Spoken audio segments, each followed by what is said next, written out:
ఎట్లున్నారు అందరూ? మంచిగున్నారా? నేనైతే మంచిగున్నానల్లా. ఇయ్యాల మన కీస్ పిట్ట ముచ్చట్లల్లా మంచి మంచి ముచ్చట్లు పట్టుకొని వచ్చిన. మరి ఇంకెందుకు ఆలస్యం, మొదలు హెడ్లైన్ చూసేయండి. పేరు తీయకుండా గిచ్చిండు ముఖ్యమంత్రి, గా మాటలకు బరాబర్ ఇచ్చి పడేసిండు మాజీ మంత్రి. సర్కారు పైసలు ఇయ్యకున్నా సుత ముంగట పడుతుందట మునుగోడు, అయినా కూడా ఎమ్మెల్యే రాజన్న తీరుస్తుండట వాళ్ళ గోడు. సొంత పార్టీలు అవుతుందట లోపల లోపల కుమ్ములాట, మరి ఓట్ల వరకు ఎంత పెద్దగా అవుతుందో ఈ తాకులాట. మొన్న ఆరుట్లకు పోయిన ముఖ్యమంత్రి రేవంత్ అన్న మాజీ మంత్రి హరీష్ అన్నను పట్టుకొని తాటి చెట్టు ఈత చెట్టు అని ఉండే కదా. అగో గా ముచ్చట అట్లుండగానే నల్లగొండకు పోయిన ముఖ్యమంత్రి ఇంకో కారు పార్టీ లీడర్ని పట్టుకొని బాడీ షేమింగ్ చేసిండు.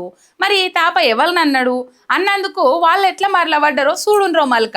ఆదివారం నాడు నల్లగొండకు పోయిన రేవంత్ అన్నకు తొవ్వలెవలో ఎదురుపడ్డారట. మరి గా ఎదురుపడ్డలు సార్కేమో చెప్పిర్రట, ఆయననే అడుగుదాం. ఏంది సారు, ఎవలాళ్ళు ఏమన్నారు? నేను నడుచుకుంటూ వస్తున్నప్పుడు కొంతమంది యువకులు వచ్చి, అన్న తులసి వనంలో గంజాయి మొక్కలాగా సూర్యాపేటలో ఒకడు జానెడోడు మిగిలిండు, ఆ జానెడును కూడా మళ్ళా మొలవనీయం, మా ఎంకన్న మీద 3 అడుగులు ఎగురుతుండు, అల్లసారి చూసుకుంటామని వచ్చి యువకులు సూర్యాపేట వాళ్ళు నాకు చెప్పారు. ఇంటిరా పేరు తీయకుండానే సూర్యాపేట ఎమ్మెల్యే జగదీష్ రెడ్డి సార్ పేరు తీసి గిట్ల తీట మాటలు అన్నాడు. ఈ మాటలు విన్నడో లేదో అటు జగదీష్ అన్న సుత్త నిప్పులు పడ్డ ఉప్పు లెక్క చిటపటలాడిండు ముఖ్యమంత్రి మీద. అవి దుర్మార్గపు మాటలు. ఏంటిది? మనుషుల గురించి, ఎత్తుల గురించి, పొడుగుల గురించి ఎవడు మాట్లాడతాడు? అయితే సబ్జెక్ట్ లేనోడు మాట్లాడతాడు, లేదా సంస్కారం లేనోడు మాట్లాడతాడు. సబ్జెక్టు లేనోడు, సంస్కారం లేనోడు మాత్రమే మాట్లాడతాడు ఆ భాష. ఏం చెప్పాలి నువ్వు? కేటీఆర్ జిల్లాకు వస్తే ఎన్ని విమర్శ చేసిపోయింది, నా మీదకి ఇది అడిగిండు, నేను ఇది చేసినా లేదు, బీఆర్ఎస్ హయాంలో ఇది చేయలేదు చెప్పాలి. కేసీఆర్, కేటీఆర్, ఇతర బీఆర్ఎస్ పార్టీ నాయకులు ఎవరు మాట్లాడలేదు. నేను వ్యక్తిగతంగా నీ గురించి మాట్లాడలే, నీ ఎత్తుపొడుగుల గురించి, నీ గొంతు గురించి మేము మాట్లాడమ్మా. నువ్వు ఎంత దిగజారినా నీ సంస్కార స్థాయికి మేము దిగజారు. అది నువ్వేమన్నా అమితాబ్ బచ్చన్ అంతా ఉన్నావా అనయా మమ్మల్ని అంటున్నావు? నువ్వు నీ మంత్రి నల్లగొండకి ఏమేలుగా పెట్టినరో అది చెప్పు. అటెనక మా ఎత్తు గురించి మాట్లాడదు అని ఇచ్చి పడేసిండు మాజీ మంత్రి. అటు సిద్దిపేటలో మాట్లాడిన హరీష్ అన్న సుత అంతే. మేం పొడుగుంటేంది పొట్టుగుంటేందివా, మా పనితనంలో మేం పొడుగున్నాం, ప్రజలకు సేవ చేసుట్లా మీకు అందనంత పొడుగున్నామని బానే అరుచుకున్నాడు. హరీష్ రావు పొడుగున్నాడు, మా జగదీష్ రెడ్డి గారు పొట్టిగా ఉన్నారు, మేం పొడుగుంటేంది పొట్టిగుంటేంది, మేం మా పనితనంలో మేం పొడుగున్నాం, మా ప్రజలకు సేవ చేయడంలో, కేసీఆర్ నాయకత్వంలో ప్రజలకు అందుబాటులో ఉండడంలో పొడుగున్నాం తప్ప నీలాగా సంకుచిత మనస్తత్వమో కుంచిత మనస్తత్వం లేదు మాది. నీ మనసు పొట్టిగుంది, నీ ఆలోచన పొట్టిగుంది, నీ బుద్ధి పొట్టిగుంది, నువ్వు పొట్టిగున్నావు. అంతే కదా మరి. ఏడికొస్తే ఆడికి నరకుడు కాదు. 3 ఏళ్ల పొద్దుల నల్లగొండ జనాలకు ఏం చేసిండ్రో గది చెప్పాలి. హామీలు ఏ పాటి ముంగట పడ్డాయో గా ముచ్చట్లు చెప్పాలి. తులం బంగారం గురించి చెప్పాలి. ఆడోళ్ళకి 2500 ఇస్తామన్నాము అదే మాయే గది చెప్పాలి. పొలగాన్లకు 5 లక్షల చదువు కార్డు ఇస్తామంటే మీ గా ముచ్చట చెప్పాలి. అంతేగాని పొడుగుంటేంది పొట్టుగుంటేంది, ఇప్పటికన్నా తాడి చెట్లు ఈత చెట్లు ఈ పొడుగు పొట్టి ముచ్చట్లు బంద్ చేసి ప్రజలకు అక్కడికొచ్చే పనులు చేయండి అంటుండ్రు ఈ ముచ్చట చూసిన జనాలు. లెక్కకైతే ఏ పార్టీ అధికారంలో ఉంటే ఆ పార్టీ ఎమ్మెల్యేలు గెలిచిన తావుల అభివృద్ధి జోరు మీద ఉంటది. కానీ అదేందో దరిద్రం, రాష్ట్రంలో చెయ్యి పార్టీ అధికారంలో ఉండి కూడా ఓ ఎమ్మెల్యే తన సొంత పైసలతోని ఓట్లేసిన జనాలకు అభివృద్ధి పనులు చేపిస్తుండట. అగో అదేంది, సొంత పార్టీ ఏలువళ్ళు ఉన్నాక చేతులకించి పైసలు ఖర్చు పెడుతున్న ఎమ్మెల్యే ఎవరంటారా? అయితే ఈ ముచ్చట చూడాల్సిందే. తెలంగాణలో ఉన్న 119 నియోజకవర్గాల కథ అంతా అభివృద్ధి ఎట్లా నడుస్తుందో మన అందరికీ ఎరికే. ఇక అన్ని నియోజకవర్గాల కథ ఒక ఎత్తు అయితే మునుగోడు నియోజకవర్గం కథ ఇంకో ఎత్తు. ఎందుకంటే ఆడ పేరుకు అధికారంలో ఉన్నది కాంగ్రెస్ పార్టీ ఎమ్మెల్యే రాజగోపాల్ రెడ్డే గాని సర్కార్ తరఫుకెంచి గట్టి అభివృద్ధి జరిగిన పాపాన పోలేదు. ఎందుకంటే మంత్రి పదవి అడిగినందుకు మొండిచేయి చూపిస్తుందంట సర్కారు. మొత్తం నిధులన్నీ ఖమ్మం జిల్లాకే పోతున్నాయట. ఆడ 3 మంత్రులు ఉన్నారు కాబట్టి ఆడికే నిధులు ఎక్కువ పోతున్నాయని మొత్తం మీద రాజగోపాల్ రెడ్డి బాహటంగానే చెప్పుకొచ్చిండ్రు ఓ తాపల. లెక్కకైతే చెయ్యి పార్టీ అధికారంలోకి వస్తే మంత్రి పదవి పక్కా ఇస్తామని రాజన్నకు మాట ఇచ్చిర్రు. కానీ కుర్చీలో కూర్చున్నాక ప్లేట్ ఫిరాయించిండ్రు. ఇదే ముచ్చట మీద పైసల మంత్రి బట్టిసారు కూడా అప్పట్లోనే గా మాట ఒప్పుకున్నాడు. రాజగోపాల్ రెడ్డికి మంత్రి పదవి ఇస్తామన్న ముచ్చట వాజీబే, కానీ కొన్ని కారణాల వల్ల ఇయ్యలేకపోయినామని చెప్పుకొచ్చిండు. అయినా సుత రాజన్న ఎన్నడూ నారాజు కాలే. నమ్మి ఓట్లేసిన జనాల తిప్పలు సొంత పైసలతోనే తీరుస్తుండు. మురికి కాలువల కాంచి మొదలు పెడితే కరెంటు బుగ్గలు, తాగునీళ్లు, సాగునీళ్లు, రోడ్లు, బళ్ళు, దావకాన్లు, చెరువు పూడిక తీతలు, ఆఖరికి ఎవరింట్లో నన్ను ఆపతొస్తే లక్షల రూపాయల సాయం చేసి రాజన్న మా దేవుడని తలుచుకునేటట్లు చేస్తుండట.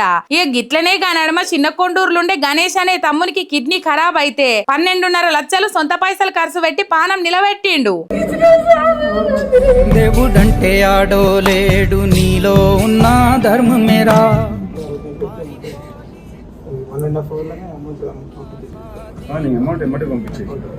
ధైర్యం అంటే ఏదో కాదు, నీలో ఉన్న న్యాయమేరా. ఇదే కాదు 22 లక్షల సొంత పైసలతోనే నియోజకవర్గం అంతటా ఎన్ని సర్కారు బళ్ళున్నాయో అన్ని బళ్ళల్లా 10వ తరగతి మొదలు ఫస్ట్ వచ్చిన వాళ్ళకు 15,000, సెకండ్ వచ్చిన వాళ్ళకు 10,000, ఇక థర్డ్ వచ్చిన వాళ్ళకు 7,500 ఇస్తా అని మాట ఇచ్చుడే కాకుండా గా పైకం కూడా అందించిండు. కానీ పొలగాండ్ల చదువులు చూసి మురిసిపోయి గా పైకాన్ని మరింత పెంచిండు. నెక్స్ట్ టైం మీరు 10th క్లాసు నెక్స్ట్ టైం వచ్చిన వాళ్ళకు 25,000 ఫస్ట్, సెకండ్ వచ్చిన వాళ్ళకు 15, థర్డ్ వచ్చిన వాళ్ళకు 10.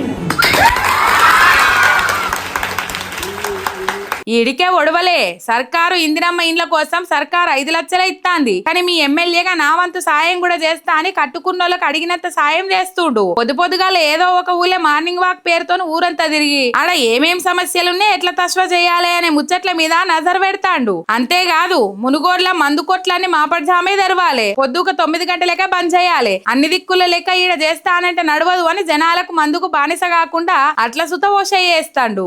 ఏదేమైనా ఓట్లేసి గెలిపించిన జనాలకు సేవ చేసుడు కంటే మంత్రి పదవి పెద్ద ఎక్కువేం కాదు. ప్రజల దీవనార్థులుంటే అదే వస్తదని చెప్పుకొస్తుండంటే రాజన్న ధైర్యం అంతా అక్కడికి ప్రజలే అని అనుకుంటారు ఈ ముచ్చట చూసిన జనాలు. ఓ రాష్ట్రానికి హోంమంత్రి అంటే ఆ రాష్ట్ర శాంతి భద్రతలు మొత్తం వాళ్ళ చేతులలోనే ఉంటాయి. పోలీసులంతా వాళ్ళు చెప్పినట్టే నడుచుకుంటారు. అసొంటి హోంమంత్రి వాళ్ళ శాఖల కొలువు చేసే ఓ ఎస్ఐ మేడానికి శ్రీమంతం చేసింది. అగో హోంమంత్రి ఎస్ఐకి శ్రీమంతం చేసిందా? ఎవలా మంత్రి ఎవలా ఎస్ఐ అని అంటే చక్కగా ఆడికే పోదాం పాన్రి. ఏపీ పోలీసు మంత్రి అనితక్క వాళ్ళ శాఖలో పనిచేసే ఎస్ఐకి శ్రీమంతం చేసింది. ఈ గిడ కుర్చీలో కూర్చుంది చూడు, గీమెనేగా శ్రీమంతం చేసుకున్న ఎస్ఐ పేరు సాహిబా అంజుమ్. అనకాపల్లి జిల్లా నక్కలపల్లి పోలీస్ టౌన్ లో ఎస్ఐగా పనిచేస్తుంది. అయితే ఈ మేడం గర్భిణి అయినా కూడా ఎంత ఎస్ఐ అయితే మాత్రం అందరు ఆడోళ్ళ తీళ్ళ వాళ్ళకి చూత శ్రీమంతం చేసుకోవాలని ఉంటది కదా. అగోగా కార్యం చేసుకుందామని అనుకునేటాళ్లకు ముచ్చట హోంమంత్రికి ఎరకైందట. దీంతో పోలీస్ శాఖకు పెద్ద మనిషిని నేను, గా కార్యమేదో నేనే చేస్తా పటు అని చెప్పి మంత్రి ఆఫీస్ పిలుచుకొని ఇట్లా సీమంతం చేసింది. ఎస్ఐకి కొత్త బట్టలు పెట్టి బట్టలు గాజులు తొడిగింది. ఇక పండ్లు పొలాలు పూలిగిన చేతిలో పెట్టి సల్లగుండుమని దీవనార్తి పెట్టింది. ఇక మంత్రి మేడంతో పాటు తోటి పోలీసులు సుత చుట్టాల లెక్క హాజరుపడి అంజుమ్ సీమంతం కార్యం అవ్వలదారుగా నడిచింది. ఇక ఇదే ముచ్చట మీద ఎస్ఐ అంజుమ్ మాట్లాడుకుంటా, అంత పెద్ద మంత్రి మేడం చేతుల మీదంగా నా సీమంతం కార్యం నడిచిందంతే నాకు మస్తు సంబరం అనిపిస్తుంది, ఇది జీవితంలో మర్చిపోను అని మురిసి ఒప్పందమైందట. అంతేగా మరి తోటి సిబ్బందిని గిట్లా గుర్తించి తారీఫ్ చేసినప్పుడు వాళ్ళ అదో పెద్ద తుర్తి అని అనుకుంటారట ఈ ముచ్చట చూసిన జనాలు. ఐతారం నాడు నల్లగొండకు పోయిన ముఖ్యమంత్రి రేవంత్ అన్న ఎగస్పాటోలను గట్టిగానే అరుచుకున్నాడు. కారు పార్టీ ఏలు వల్ల రాష్ట్రాన్ని అప్పులపాలు చేసిండ్రు, ఆగం చేసిండ్రు అని బాగానే సొట్లు పెట్టిండు. సరే అవతల పార్టీల మీద ఈ ఏడుపు ఎప్పుడు ఉండేదే గాని సొంత పార్టీలైన గీ ముచ్చట్లే ఇప్పుడు నల్లగొండ జనాలను పరిశాన్ చేస్తున్నాయి. మరి ఆ ముచ్చట్లేందో అరుచుకొని వద్దాం పారి. నల్లగొండకు పోయిన రేవంత్ అన్న మలి సర్కాలు ఏలుబడి మా బద్దరుగున్నది, మళ్ళొచ్చేది కూడా చెయ్యి పార్టీ అని నరుకుండరికిండు. సరే వస్తదో రాదో గాని జనాలు తేలుతారు గాని ఆదివారం నాడు నల్లగొండలో అయిన కొన్ని చిత్రమైన పంచాయతీలో ఇప్పుడు వాళ్ళని నవలపాలు చేస్తాండి. నల్లగొండలో మీటింగ్ పెడితే ఉమ్మడి నల్లగొండ జిల్లా కాంగ్రెస్ ఎమ్మెల్యేలంతా హాజరు పడ్డారు. కానీ మునుగోడు ఎమ్మెల్యే రాజగోపాల్ అన్న మాత్రము ఆడ కనవల్లే. ఎందుకంటే రాజగోపాల్ రెడ్డి సారు మంత్రి పదవి అడుగుతుండన్న ముచ్చట ఎరుకున్నదే కదా. అగో ఆ ముచ్చట్ల అలుగుల్ల పడ్డ ఎమ్మెల్యే సభకు దూరం ఉన్నాడట. ఇక ఆ ముచ్చట తెలిసి సుత రేవంత్ అన్న కూడా రాకపోతే రాకపోని అన్నట్లు ఆయన పేరు ఎక్కడ తీయలేదు. మీదంగా మంత్రి పదవి ఇయ్యాలి అని చెప్పి వాళ్ళ అనుచరులు పోయి సభకాడ లొల్లి చేయాలని చూస్తే మునుగోడు పోలీసులు ఎక్కడోళ్ళని అక్కడ ఆగబట్టి అరెస్ట్ చేసిండ్రు. ఈ ఇదిట్లుంటే R&B శాఖలు కొట్టించిన ప్రకటనల్లా మండలి చైర్మన్ గుత్తా సుఖేందర్ రెడ్డి ఫోటో వేయలే. ఇగో ఈ ముచ్చట్ల గుత్తావారు మస్తు గుస్సాయిర్రట. ఇక మీ కళ్ళకి ఎట్లా పడుతున్నావా?